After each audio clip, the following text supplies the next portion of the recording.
We're going to get started. Thanks so much, everyone, for being here. At the end of the semester and after exams, so always tough to pull people out, but I really appreciate everyone's coming here to hear from Bill White at this, and appreciate the Center on Global Economic Governance hosting this with the Center on Global Energy Policy. It's really a privilege to have. My name is Jason Bordoff, by the way. I'm a professor here at the School of International Public Affairs and the director of the Center on Global Energy Policy, and really is a privilege to have Bill White here, who really exemplifies the sort of public-spirited graduates that we hope to produce at the School of International Public Affairs. Many of you know Bill, but he has a long and distinguished career in both the private sector and the public sector. In the private sector in law, in energy, now at Lazard, one of the world's premier financial advisory and asset management firms, and in government as the Deputy Energy Secretary, and then as the Mayor of Houston for 6 years, I believe. He was reelected the first time as Mayor of Houston with 91% of the vote. Is that correct? That's, I think, only 9 percentage points lower than Kim Jong-un recently got in North Korea. So that's a pretty impressive statistic. And reelected again after that with somewhere around 86 or 87% of the vote. So if ever there was an argument against term limits restricting the ability of the populace to select the leader they want, Bill would be sort of a poster child of that, I think. But really in today's world of extreme partisanship and dysfunction, Bill's that rare moderate who can cross party aisles and argue for sensible, balanced policies that cut across ideology, just what makes sense and what's the right answer. And we need much more of that. Certainly that's what we're trying to do on energy policy here at the center. And so it really is a privilege to have him here. He has, many of you know, I won't go through his record as mayor of Houston, but promoted energy efficiency, crackdown on pollution in the city, made it a much more livable city, a better place for bikers and pedestrians.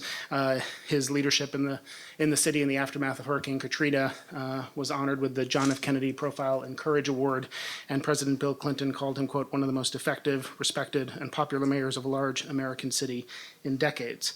But most importantly, in addition to that long list of current and former activities, he, to my great honor and privilege, serves on the advisory board of the Center on Global Energy Policy and has been a really outstanding mentor to me for many years, for which I'm very grateful.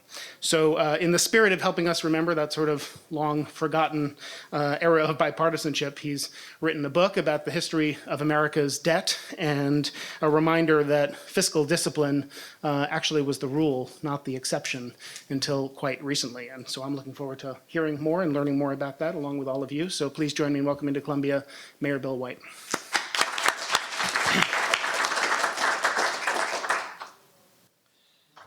So, you know, it's been a while since I've been reminded of the fact that I got in those big re-election margins, and you must think that I should be pretty proud of that. But I began reflecting on the significance of having the largest margins of re-election of any big city mayor in the last 50, 60 years in the United States. And it made me humble because, you see, the first time I ran, I gave hundreds of campaign speeches, lots of debates, got 63% of the vote. And then the next two elections, I announced that I would not campaign or give speeches, and I had a much bigger election margin. So I hope this will not be too dull. I mean, the topic should be of interest to people. I know it may be an international audience. It's of interest to Americans who want a sustainable development of this country with more opportunities for the next generation, and that means some people in this audience, and that's for whom I wrote the book. If you are concerned, as I am, that we not alter our climate so that there is a problem 40 years down the line, 30 years down the line. If you're thinking now about what's occurring in 30 or 40 years and think that's important for what we do today, then this is a topic that you should be interested in. And if you think, as I do and always have and most progressives have, that the most important function of every generation and certainly of every government is to prepare the young generation for productivity and independence and leadership, if you believe that you're preparing the world to leave the world a better place than we found it now, then this issue of unsustainable borrowing by the federal government should be of interest to you. And I'll tell you what I'll do. It will be more interesting to me if we have a conversation, and Jason can moderate it, but I thought I'd give a little bit of a history lesson because, God, I like history lessons. And God, goodness knows my kids have told me from time to time I lecture too much, but if you're in a university, you might as well give it a shot for at least a couple of minutes. Limits on debt are as old as the United States of America. And one reason to looking far back into the past is that we may be able to see patterns in the past that are not so readily apparent when we look close up in the deluge of information that we have today. Or, Churchill said, farther you look back, the farther in the future you can see. And there is something to be said about it. So let's together look back a little bit. At the very founding of this nation, it was deeply in debt. The colonists had borrowed money in order to fight the American War of Independence. And as soon as they got their independence, the states wanted the debt to sort of be ignored or go away or vanish. They didn't want to have to contend with paying it back. But unfortunately, it was owed to soldiers who lived within those states and people who had extended their fortunes to help the states obtain independence from a colonial power, and foreign nations who were the counterparties, who were the potential financiers for international trade. So there was a tremendous crisis. George Washington, who was by far and away had the most prestige of anybody, he was a leader of the country without an office after he retired from public service, but still the leader, wrote to a friend in 1786 that the whole idea of a confederation of independent states was based upon too optimistic a view about human nature because of their failure to repay debt. But there's a couple of people who didn't get up. They coaxed Washington to coming back into public service. He attended a meeting that was called to figure out how to reorganize the debt of the United States like you would in a current bankruptcy proceeding. The meeting was called for that purpose, how to pay the federal debt. And they came up with a reorganization plan. The debt was assumed by a new entity, just like it would be in a modern bankruptcy proceeding. A new entity assumed the old debt. They called it the United States of America. The document, the reorg plan, was the Constitution of the United States. So this issue of debt was very much in mind of the people who founded this country. When Jefferson, Thomas Jefferson, the author of the Declaration of Independence, he was serving as ambassador to France at the time, he read the Constitution. He thought it was incomplete. He complained to his friend James Madison that it didn't include a limit on debt, and he was worried about that. Why? The French Revolution itself was spawned by excessive debt, and taxes had reached their limit. And although Jefferson was no fan of the old regime, he did know that a democratic nation could succumb. He expressed this to Jefferson.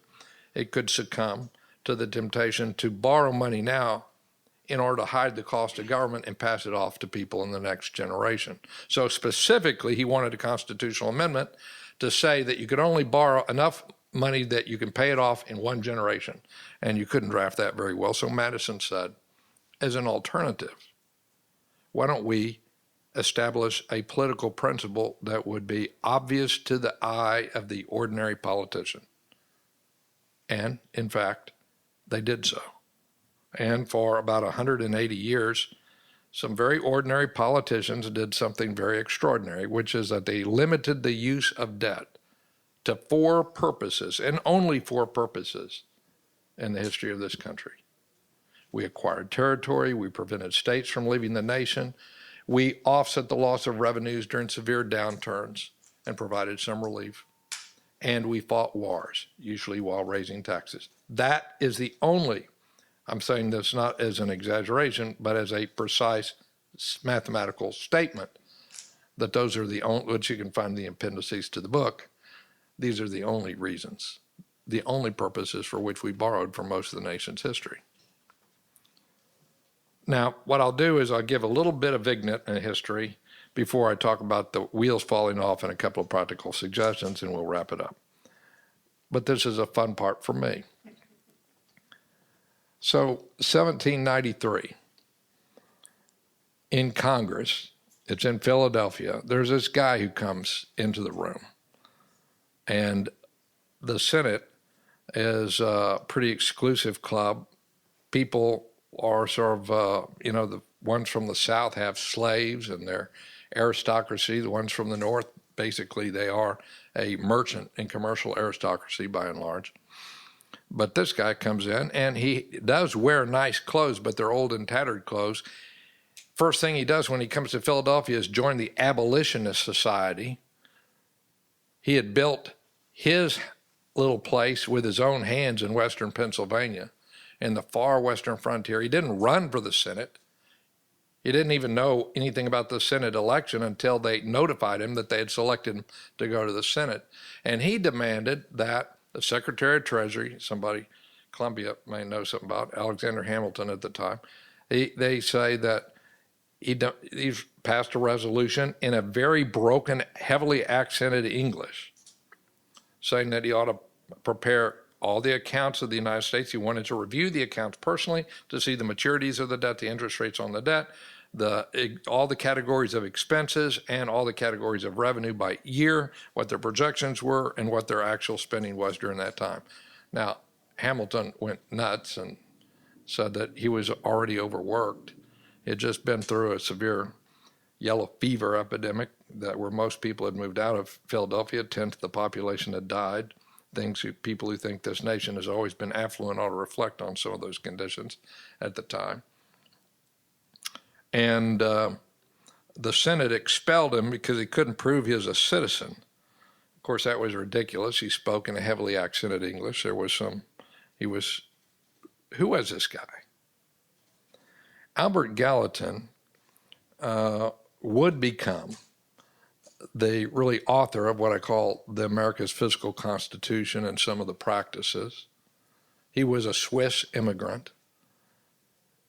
Many of the founding fathers, the revolutionaries in the United States, they looked up to Voltaire and Rousseau, and they read their volumes as the intellectual scripture of the ages. To Gallatin, they were just family friends of his. He graduated at the top of his class at the very best school in the world at the time, which was in the city-state of Geneva. Boy, his spoken English wasn't all that good. I mean, it was because of the heavy accent, but he was a genius with math. And he established a principle that that budget should be set with clear accounting, broken down into clear categories, explained to the public in advance. He encouraged Congress to review each line item of the budget. He had pay-as-you-go planning, which you'd start your budget process, get this, with an estimate of revenues, deduct your debt service, and allocate the remainder to everything else. You would reserve credit for true emergencies, define what those types of emergencies, mainly war, were going to be in advance, and make sure that you didn't overspend a budget each year. Sometimes if you had to raise taxes and you said that you would raise taxes for a particular purpose, you would set those taxes aside in a trust fund that could be used only for the purpose to assure the taxpayers their money were going to be spent for the advertised reason. That concept was used time and time again, like Social Security would be the number one. And finally, he insisted that Congress authorize every debt and specify the amount of debt. It's not that he distrusted himself, but he thought that that was a better way that you would have accountability for what this nation borrowed for. I could go through this room right now and ask people what it borrowed for, the nation has borrowed for, and we'd get a bunch of different answers. If not, I don't know. Or you would have some guesses. The war in Iraq, but let me just say, your answers by and large would be wrong. You can read the book to see what we actually borrowed for, but most people don't even know, and it's hard to tell from the accounts. Then there was John Sherman. I'll just do one more.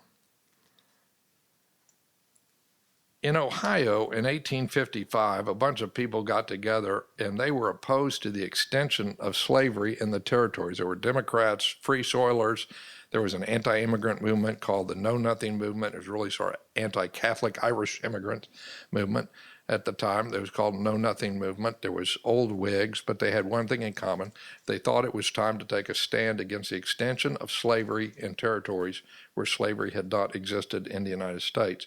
The whole United States was watching this convention in Ohio in 1855 because it was the fastest growing state in the nation, because there was a lot of basically Christian abolitionist sentiment within Ohio.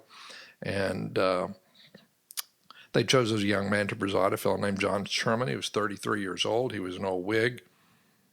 And to make a long story short, he was more interested, others were more interested in getting elected to office. He was interested in an agenda.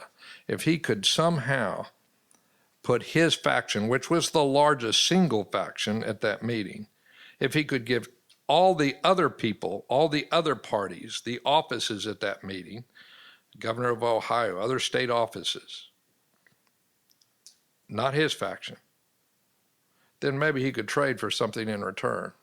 And what he traded for, and they traded for, was, why don't we adopt a common name, the Republican Party? And they called for a convention throughout the country.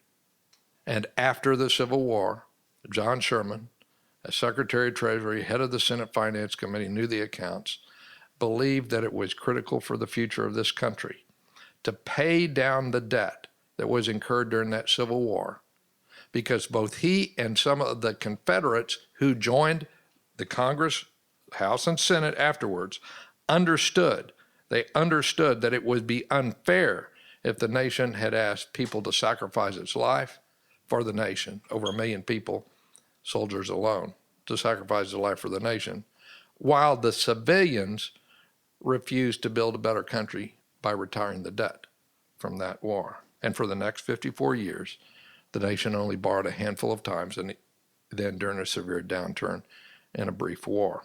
It paid down debt consistently from the Civil War.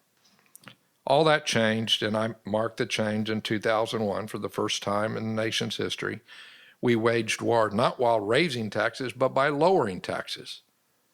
While we were sending off for people to die for our country, we tried to make it easier for the civilians. We disguised the cost of war. For the first time in the history of the nation, from 2001 to 2003, we borrowed, aside from the borrowings from federal trust funds, almost exclusively from foreign governments, something that would have been considered anathema in prior generations in American history, simply because we did not want that to influence our foreign policy. We wanted independent foreign policy. In 2003, for the first time in the history of the United States, we enacted an ambitious new domestic program, subsidies for the prescription drugs for senior citizens, without a means of financing. It was to be financed from the day one and by projections into the future entirely with debt. We had never done anything like that before. The reason why we hadn't expanded health care coverage before, there's many people back and forth, but one of the big reasons is who was going to pay for it. And it still is, by the way. One of the big reasons why we don't have universal is a question of who's going to pay for it. They just ignored that. And now, for the first time in the United States history, there's a new consensus, not among the public, but among incumbent politicians in both parties, that somehow, if we if we insist that people pay for the public services they receive,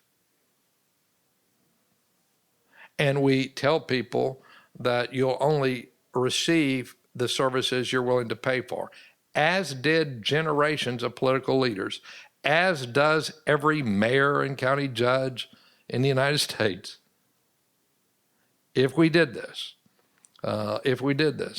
they say that this would hurt long-term economic growth. They claim that continued borrowing to pay for routine expenses is indispensable for long-term growth of the country.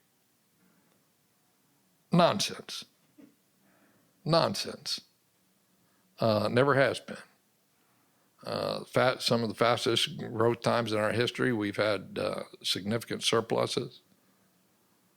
And then I'll conclude with this, and on this There's a book that came out about the same time. Now my excellent editor, if anybody here has a bestseller in their closet, well, I won't identify him by name, but at the same time as my book came out, one by an economist, French economist, Thomas Piketty, and he makes the following argument, which is a pretty good argument. Or let me paraphrase his argument. Which type of government do you think would be better for most people? You have two nations. One, a nation that has $100 of tax revenues, or call it $1 trillion, and appropriate some amount of tax revenues. And it spends all that money for public services, such as education and infrastructure and social safety net. Suppose you had another nation, and in all ways it was the same, only it had a budget.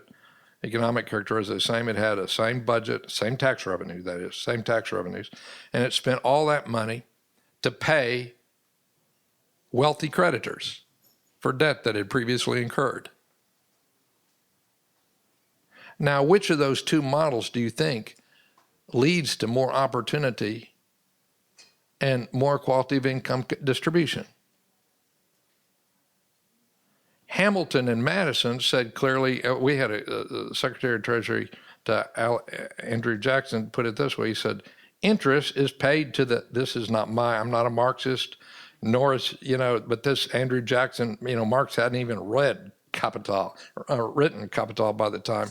So he says, this is, in 1828, interest is paid to capitalists and cannot be used to pay for public service benefiting everyone.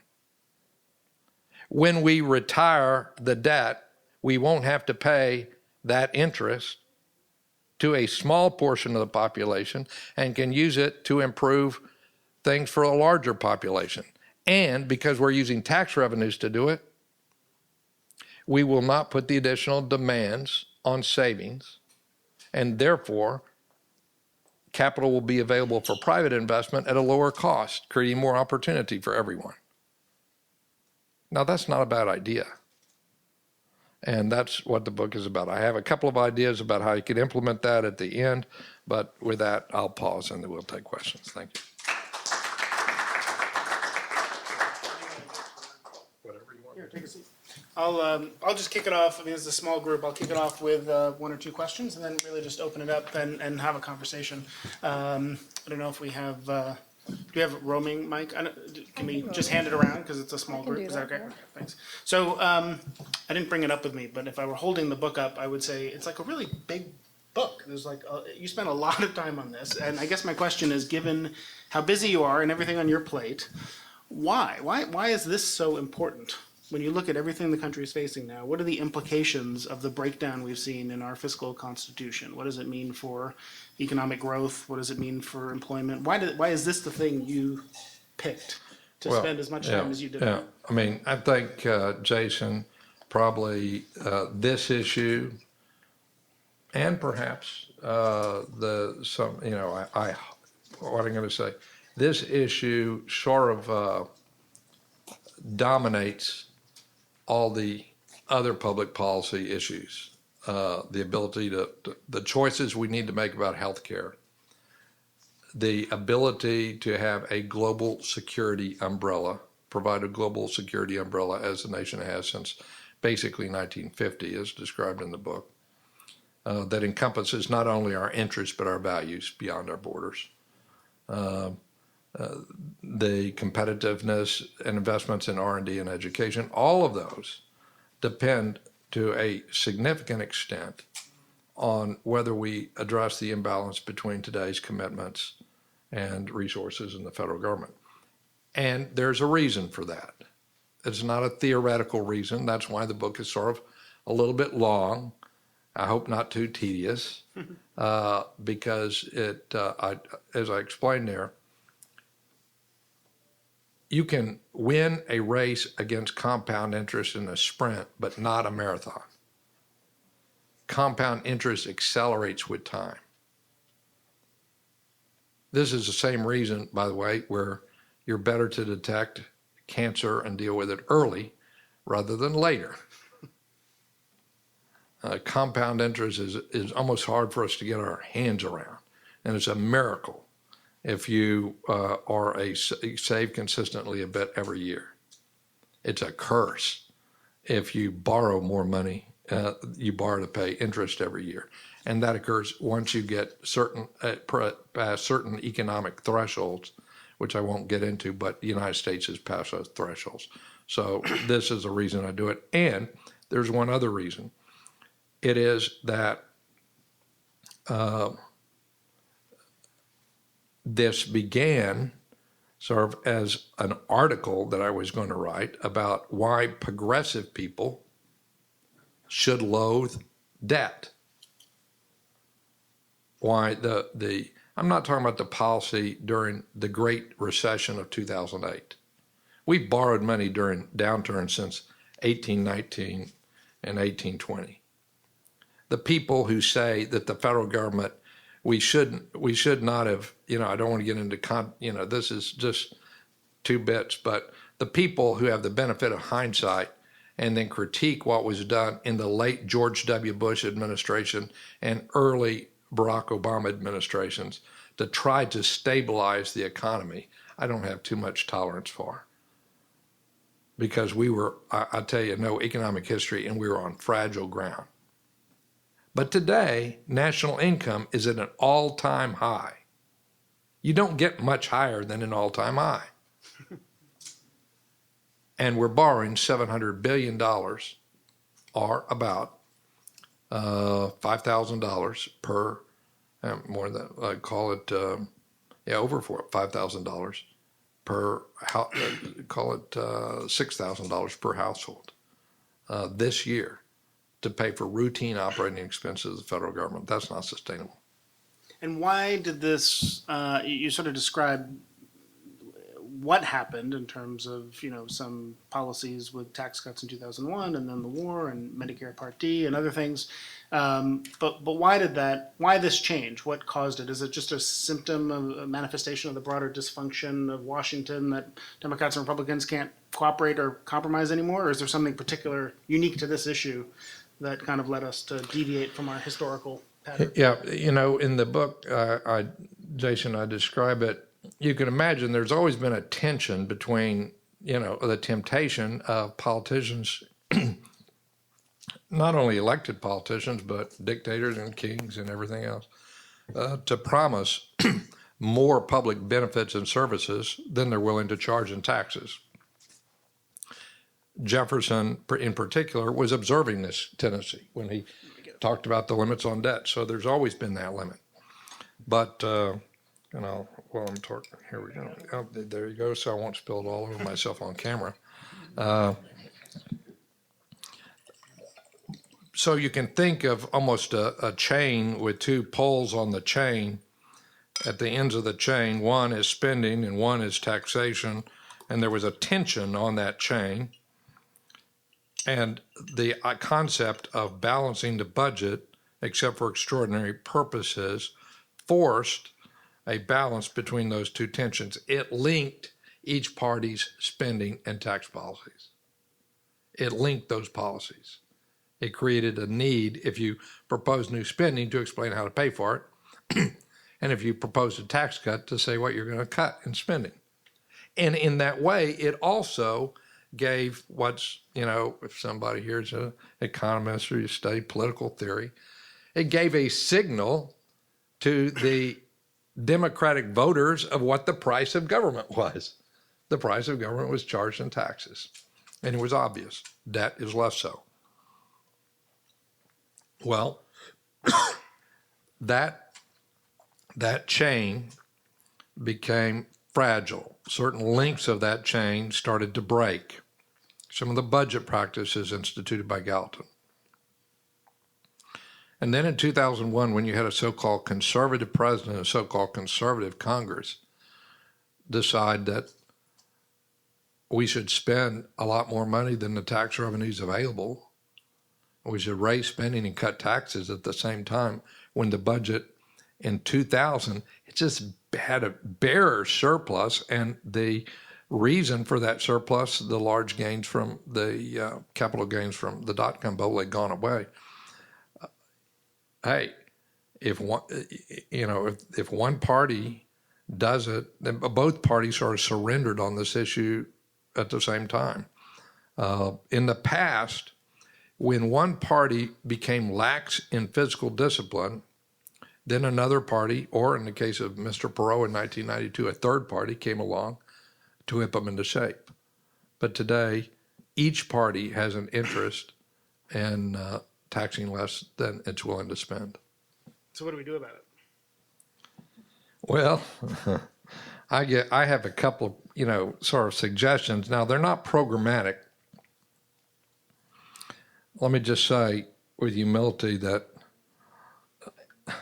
there's a whole shelf of books about the coming deficit crisis, and then people saying, business people and professors sort of dictating what they would think that the government should do if they were God. I've never seen the government do any of those things because somebody wrote a book about that. So it seems to me an exercise in vanity. But however, there are certain reforms or certain lessons that we could learn from history and the math about it, about what types of choices need to be made. And I'll just pick two. One is sort of procedural.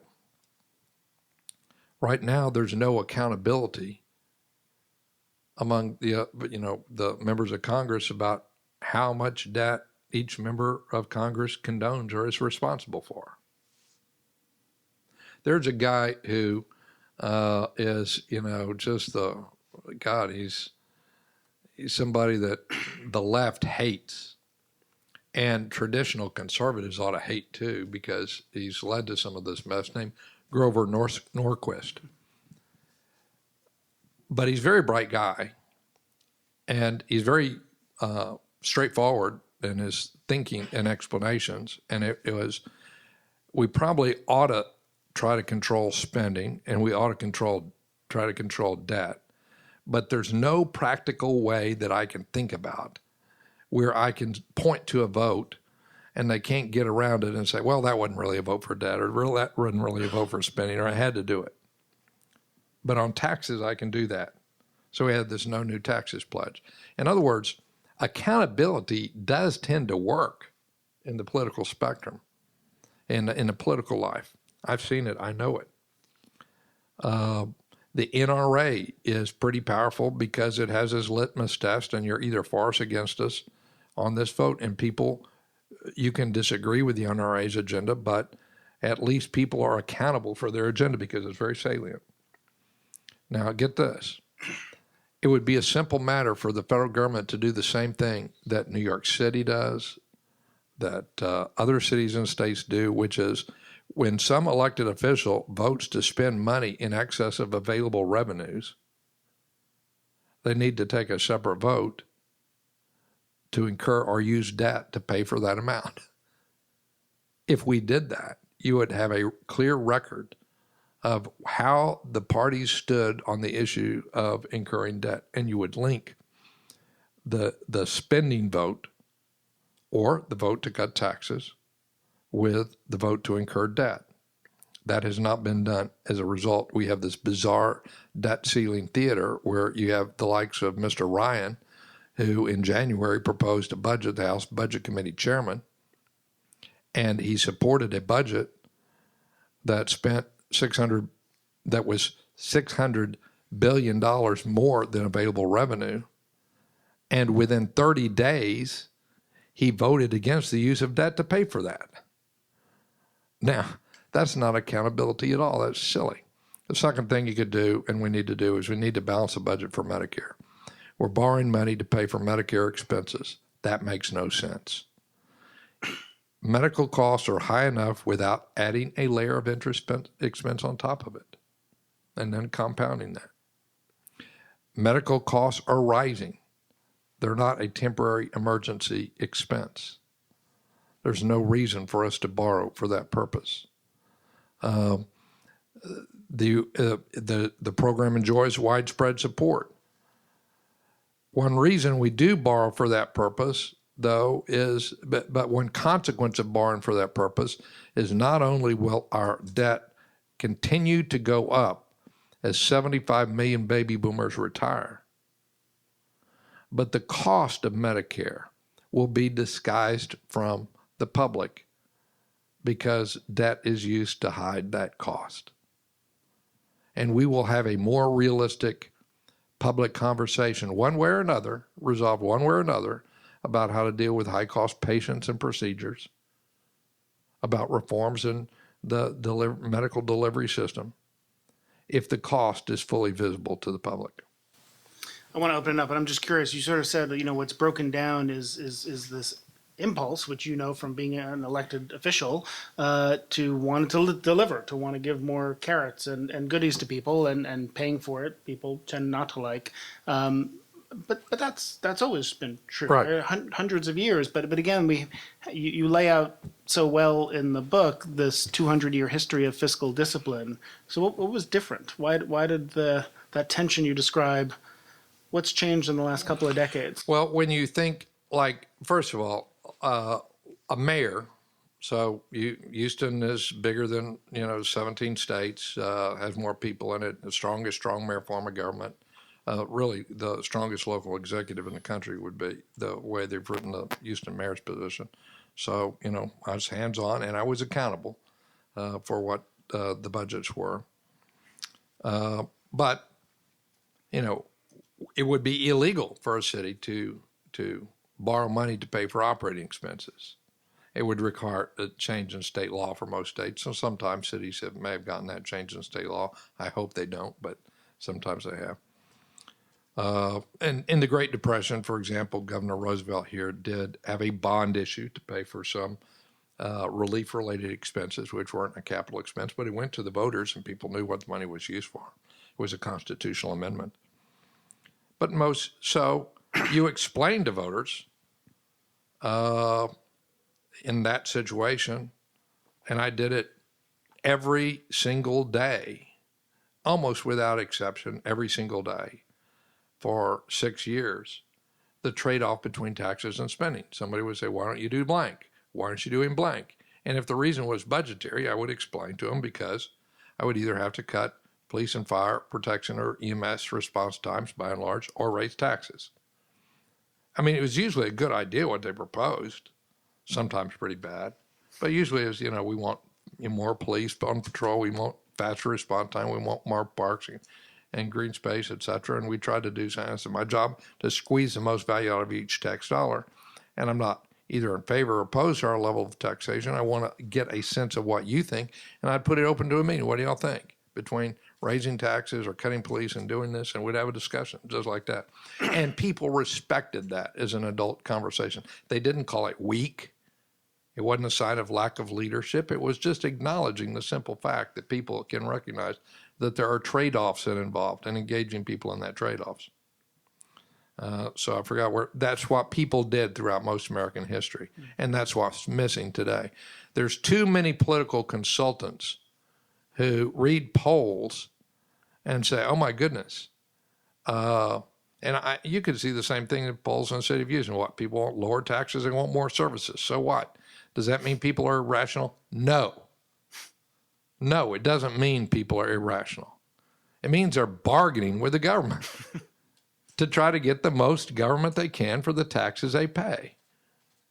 Just like you would in buying a car. But ultimately, if people, if you ask people what kind of car would you like, and then how much would you like to pay for your car on a poll, and you say, oh my God, they want a Cadillac, but they want to pay, 50% off list. But that person winds up buying a car based on what's available, and it's a role of leadership to tell people what's available. Did you come away from the book with a favorite sort of historical character or a hero that if only someone like that were here today? Oh boy, there were lots of them, but for people, okay, so he worked on the Obama White House. I worked in the Clinton administration. It's no mystery to people, we're Democrats. But I think there's a lesson that could be learned by Democrats today from Harry Truman. Truman was the last president to call himself, when he was at, He would call himself self-identified liberal.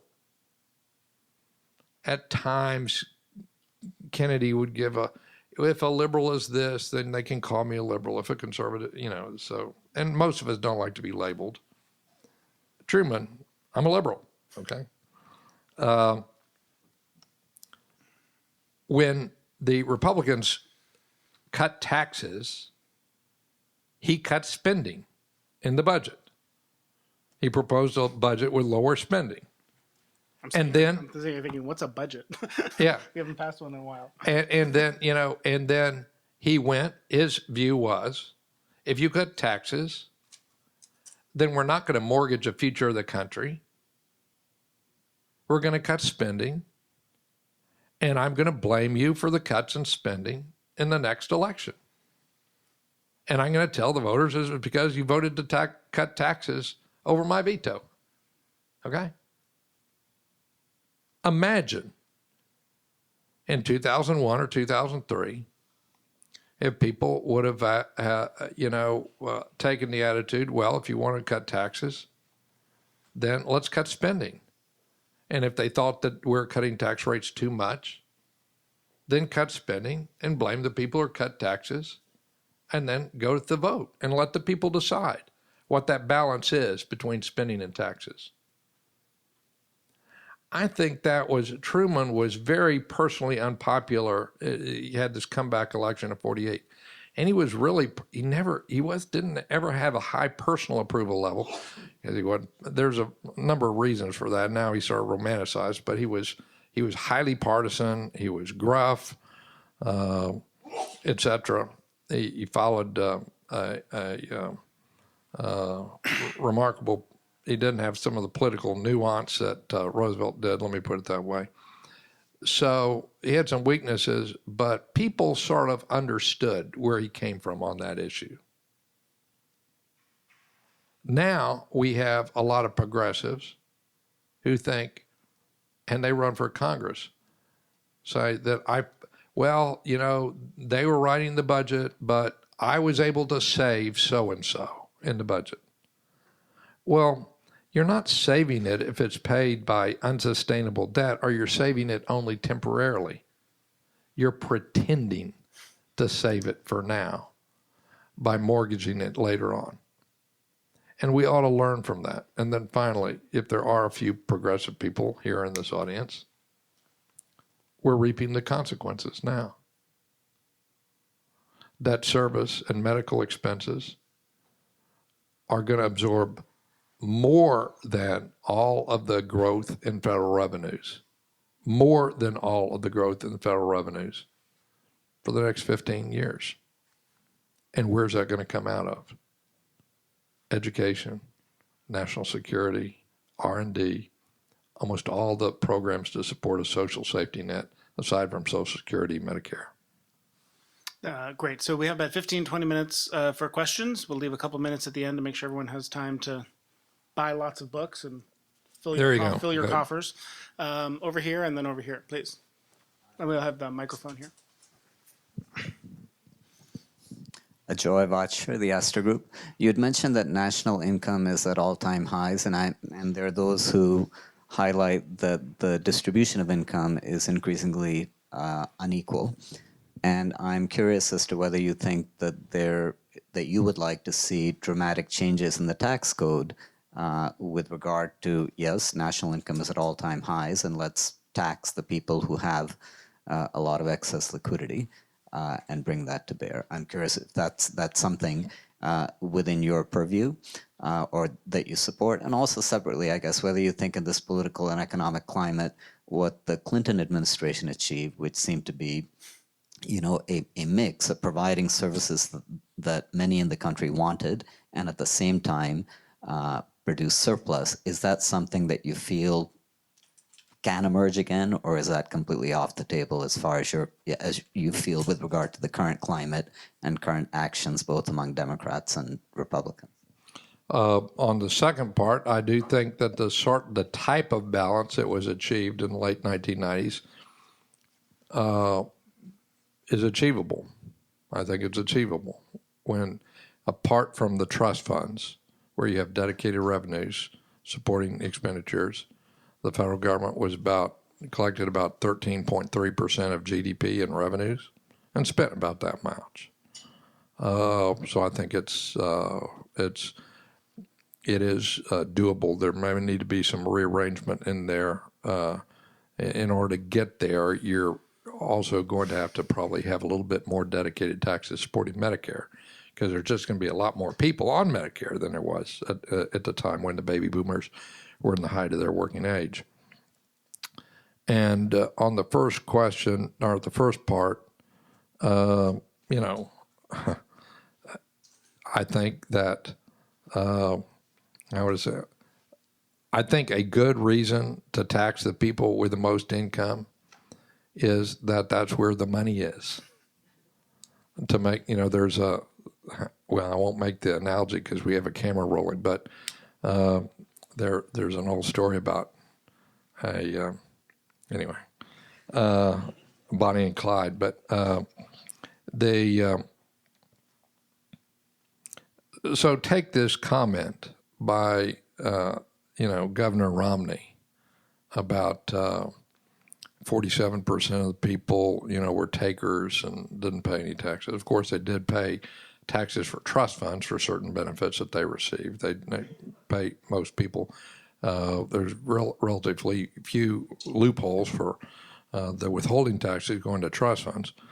But, if you think that you can get a whole lot more money out of the bottom 50%, when, according to the St. Louis Federal Reserve Bank, not exactly a Marxist organization, 5% of the households have 85% of the wealth.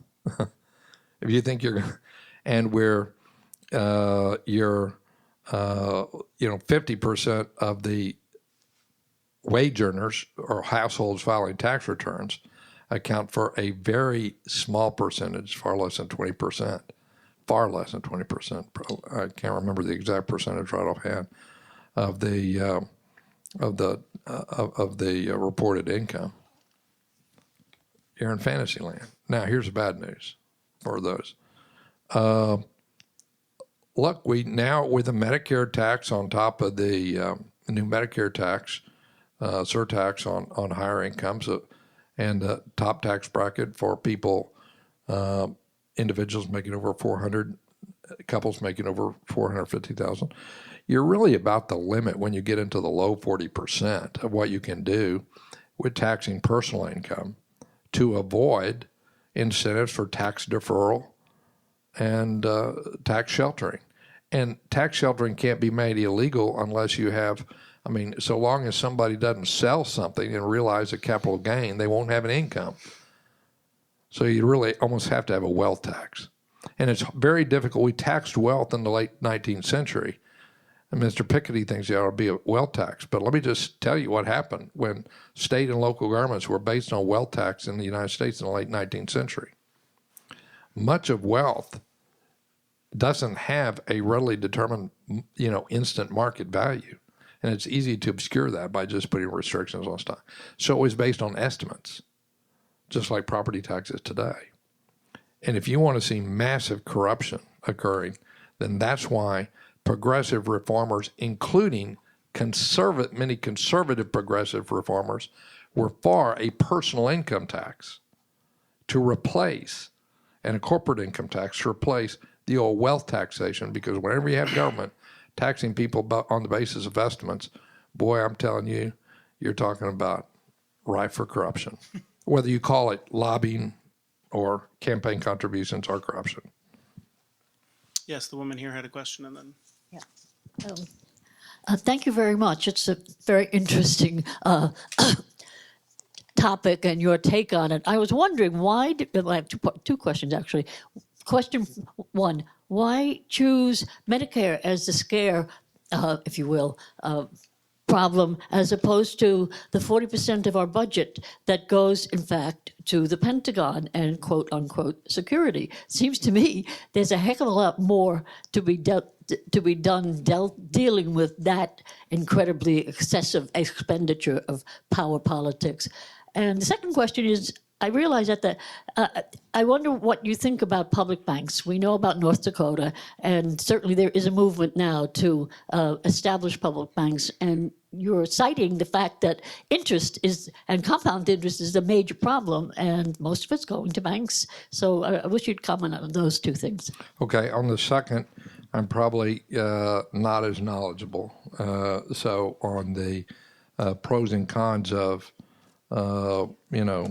credit unions, nonprofit banks, state-owned and chartered banks, I'm just not quite as knowledgeable. So I know the history, but I haven't reviewed all the performance. On the issue of, although we came close to have a lot more publicly owned banks, didn't we, a few years ago in the United States? Mr. Geithner is talking about that a little bit these days. But on Medicare, on that, sir, first of all, I'm not trying to scare anybody about the fact that there's 75 million baby boomers that are retiring between 2010 and 2030, and the number of people over 85 will triple between 2010 and 2030. And let me make sure that I'm clear on this. If we weren't talking about the federal budget, then the fact that the number of people living to over 85 will triple in 20 years would be considered wonderful news. I've never heard anybody, certainly not, or people who are, how is it, Americans pray for the health of their loved ones and the good life of their loved ones. And so we don't pray, oh my God, please take more of these, our older relatives away from us. We don't do that. But it's a problem. There's a cost, and we got to decide who pays. I think most people, and by the way, I got this question quite a bit in the last several days. It's not just a generational issue. I mean, the people who think that the only people who benefit from Medicare are older people must write papers for academic journals as opposed to having older relatives. Medicare, one reason why you find support for Medicare in every demographic of the United States is most of us realize that those medical bills will be borne by family members, if they weren't borne by the government. So, or having a government program doing it, younger family members who are still working. But at the end of the book, in answer to your question, there are two different areas for critical choices that I highlight. One is national security, and one is Medicare. And the reason why those, that you can think of the whole federal budget, if you want to think about the federal budget of the United States, you can think about it in four baskets. One basket is debt service. Another basket is medical services. Okay. Another basket is national security. And another basket is all other. Now there's this other basket over here, things 100% paid for by trust funds, including Social Security, highway trust funds, airports. And those are in great shape compared to the rest of the budget. I mean, it's not even worth talking about if you're really interested in the budget, because a few minor changes, Social Security, it's break even. The other trust funds, they have problems, but you could, raise gasoline taxes, you get a little bit more revenue there, and you could do too. But the other ones are borrowing. The other ones, those trust funds cannot borrow. Social Security trust fund is illegal for it to borrow. So you can break the budget into those categories there's outside of the trust funds, and medical expenses and national security are the big ones. And we're going to thin down the other domestic programs, all energy R&D, parks, customs and immigration and border security. I could go through a list of things that we do, FBI, all this stuff. This is going to be cut back to the lowest levels as a percentage of GDP. by within 10 years per the president's budget, than at any time since 1950s. Over here and then over here.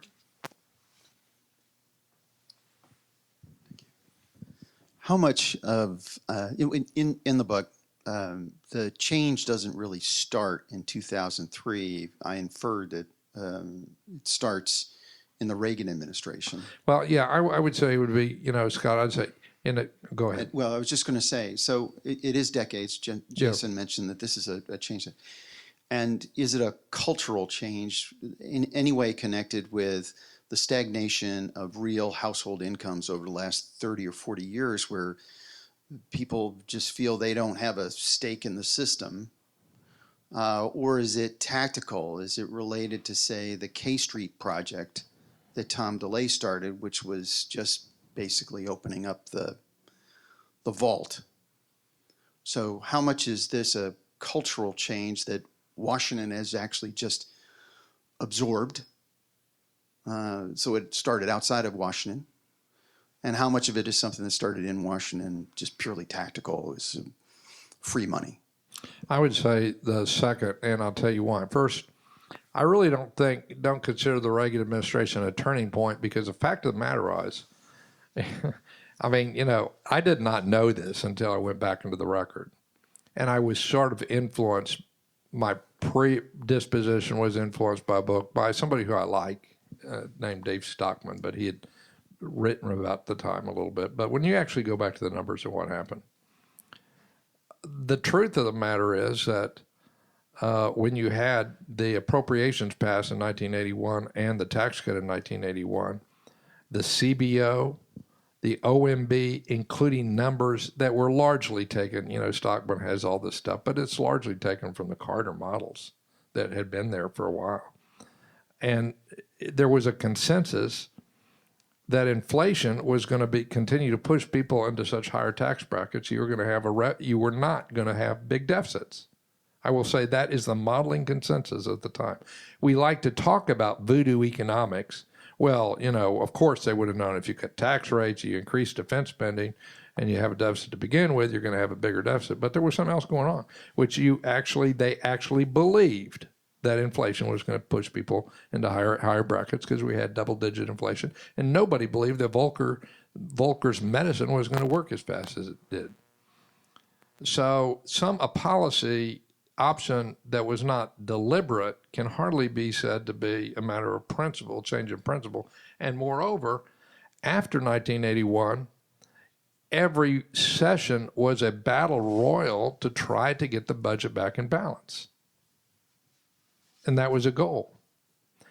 The turning point is 2001, because in 2001, sort of the same thing, there was a big deficit that widened, and nobody did anything about it.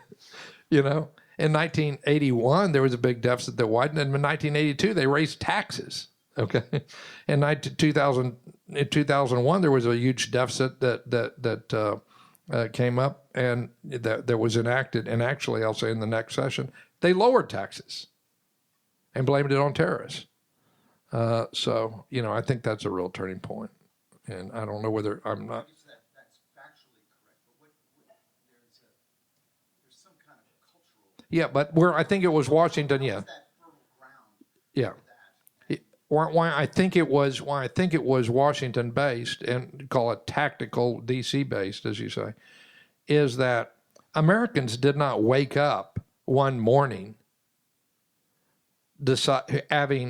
having great public support and people in both parties taking credit for balance of budget, and public opinion polls for 3 decades showing support for a balanced budget amendment to the Constitution. They didn't wake up some morning to say, let me go vote for George W. Bush because he's going to borrow all this money. For one thing, Bush said he was going to pay down the debt when he was running for president, so that would have hardly been a rational choice. Second of all, he didn't get a majority of the vote. So you can't really say that there was some mandate to go on a borrowing spree that came out of 2001. And I looked for the evidence of this, And generally, these big-time cultural trends you see occurring over a long period of time, you do not see, you know, everybody, probably every Republican member that ran for Congress, or everybody who considered themselves a conservative who ran for Congress in 2000 in both parties that would adopt that label, none of them, and none of the other people either, ran on let's borrow more money. But the lay says you can, of course, when you go to war, you should cut taxes. And Cheney says Reagan proved that deficits don't matter. Yeah, that's because they had the agenda. Well, I don't want to get here, I can get a little partisan, but here's what was happening. But you see, what they were saying was it was a purely tactical strategy. Is we're not going to lower the size of government, because if we did, we would be knocked out of office. We tried that in 1997. Let's reduce taxes and tell people that that's lowering the size of government. That's what happened. You know, and let me just say, the Democrats are guilty of some of the same thing. Let's add new programs, but not new taxes, and say it's a benefit. Hi there, I have a quick question. Recently we were in class, we were discussing the recent task force set up on state budget crisis, directed by Volker and Ravitch. And I wonder to what extent different levels of government factor into your argument. And Texas was a case study that was chosen, and I wondered about your reflections on the findings from Texas. And what was your finding in Texas? Sorry? What was the finding on Texas? I believe the task force came up with 7 different hot button issues that states should be watching out for. First was Medicare, second pensions. We did a lot of talking about also the situation with Detroit and some of the impacts starting from local and then on up in fiscal policy. So. Well, the big issue on facing state and local governments, which is related to the theme of the book, Albert Gallatin said that clear accounting, the books ought to have clear accounting. Jefferson agreed with that. And for most of the nation's history, if you know basically a little bit about, if you're, Jefferson said, comprehensible enough for the ordinary merchant, and they would become, that changed when you got accounting for pensions and social insurance programs. Now, states account for those more honestly than does the federal government. That is, the federal government, for federal employee pensions, it has these plans which have their reports, et cetera. But the federal government consolidates even the employees' contributions to those plans into its revenues. A company would, violate both pension and securities law if it did that. That'd be executives going to jail under federal law for doing what the federal government does in its own books. But pension accounting can get arcane. And I was the first state or local official of a major jurisdiction in the United States to lead pension reforms in 2003. San Diego was just teetering at the time. And 2004. I did it because I'm a nerd, and I studied pension accounting. So we cut benefits going forward. We had new pension plans for new hires. It was very controversial. I put it on a referendum on the ballot. Some people, I was called a racist. Labor unions opposed me. It was not pleasant for a while there.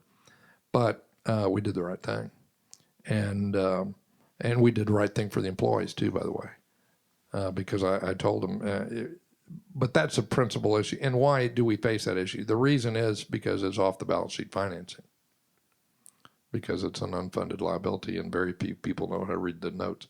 So what does that tell us? That tells us that it is extremely important in government to do things in a salient manner that are not susceptible to financial manipulation. because where there's the potential for financial manipulation, the manipulation of the assumptions of the defined benefit plans, people will do that in order to try to deliver more and push the cost to the next generation. That'll be a temptation. And as citizens, we need to say, we need limits on that. Take that. Oh, I'm sorry. Oh, is there a question over here? Yeah, go. Hi, Here, David then- Coughlin. I'm working here at SEPA. My question kind of follows just off that last comment. Have you seen, I'm curious, in your work on debt or in your public life, the beginning of, or do you expect to see the beginning of a kind of generation warfare between the younger generations and the older generations? The younger who may perceive the older as having behaved recklessly in their spending, both on the public and private level? Well, probably there ought to be a little bit more of that. If anybody, as I said earlier, if anybody's concerned about, I respect the young people's, in general, polls show that young people are more aware of the responsibilities of environmental stewardship than some of the older Americans are. There's various reasons for that, but I think I respect that, and I think that there are, but by young people, I mean, look, don't kid yourself. People under 30 do not vote to the same extent as people over 65 vote. And then and remember what I said earlier, that it is not, the society has been set up from the outset like this, like Neolithic times. Here it goes. Here's the theory of society. The people who are able-bodied take care of the young people and the older people who are less able to take care of themselves. Okay, that's the way we've run it, and that's a decent thing to do. That's the way society's organized. Now, in the past, we did not have all the tools and techniques and the costs associated with taking care of some of the people who've helped build this country in the older generation. So that's changed a little bit, and it causes us to make some. But who the responsibility for the responsibility itself has always been on folks. We got a last question from Pedro here. Yeah, Bill, thank you very much for very provocative thoughts. I just have one clarification question and then a follow-up on a remark by the gentleman. I thought that the first unfunded war of the United States was the Vietnam War, followed by the Kennedy tax cut. It was not a deliberate act of policy, but it was two consecutive Democratic administrations that brought it about. Am I wrong about that? And the second point is that I do believe what the gentleman, I think, was pointing at, that there is a cultural shift in terms of how debt is perceived, because debt became fashionable not only in government, but in households and companies. And what we saw in 2008, the reason why it was so severe, is that it was a recession that was accentuated by the deleveraging that had to take place. It was a purge. It was a financial purge. And I'm not entirely sure that the lesson, because the interest rates are so low, I'm not entirely sure that lesson has entirely been, absorbed. So are we getting ready to face another such situation? Well, I'll take it. Well, what a bunch of great questions, and so, and remind me, Jason, if I don't hit all of them. The answer to your first question is, you ask, are you wrong? And I respectfully say, yes, you're wrong. That is, in Vietnam War, the reason that the unified budget balanced in fiscal year 1969 and almost balanced in the federal funds budget, is because there was a large tax increase to pay for the Vietnam War. It was called a surtax, and it was a surtax on all corporate and personal incomes, all personal incomes above a certain amount. There was a debate at the beginning of the Vietnam War, and this is true in all wars, except the Korean War, but in all the wars beside in the Spanish-American War. But on all those wars, people began hoping they would be short, and then when it became clear they were long, then the taxes went up. The taxes didn't go straight into the sky in the first few months of the war, but there was a surtax imposed. Now, did we borrow for the Vietnam War? Yes, but we had tax it. And the big question then was, and this was old, that in the past, before the Vietnam War, like during World War II and World War I, we cut domestic expenditures. And people were looking to, in the Korean War, we deferred the president's domestic program. And some people wanted Johnson to do that. And he wound up deferring a lot of that program. So the Great Society was not really all that much funded in the Johnson administration because of the Vietnam War. It's a myth that, I mean, people talk a lot about it, but if you actually look at the funding, the budget deal they had. And then on your point, I would say that there are debt bubbles in history in the private sector. A good example of one where you had a very sharp rise in debt, what occurred in the 1920s. But I'm not sure there were certain features or attributes of that, the mortgage interest, that I think can be explained independently of some big, strong cultural change in attitude toward debt. And then that is, I won't go through it, but there were reasons why. People were seeing other people's home prices go up. They looked like a good investment. They could afford it, et cetera, et cetera. The stock market looked less attractive after the tech bubble burst in 1990. So it was very much a real estate and construction driven. You did see some credit card debt, but credit card debt had spiked in the past from time to time without being correlated with excessive public borrowing. Finally, have we learned lessons from that 2000? There are lessons that are directly applicable to the issue of debt, federal debt, in the 2008-9 crisis. Very complex things can sneak up on you, like this issues of Medicare financing.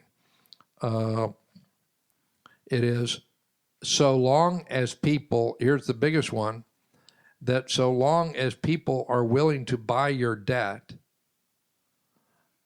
and it looks like there's infinite capacity to sell it, things look pretty good, that you can borrow pretty cheaply.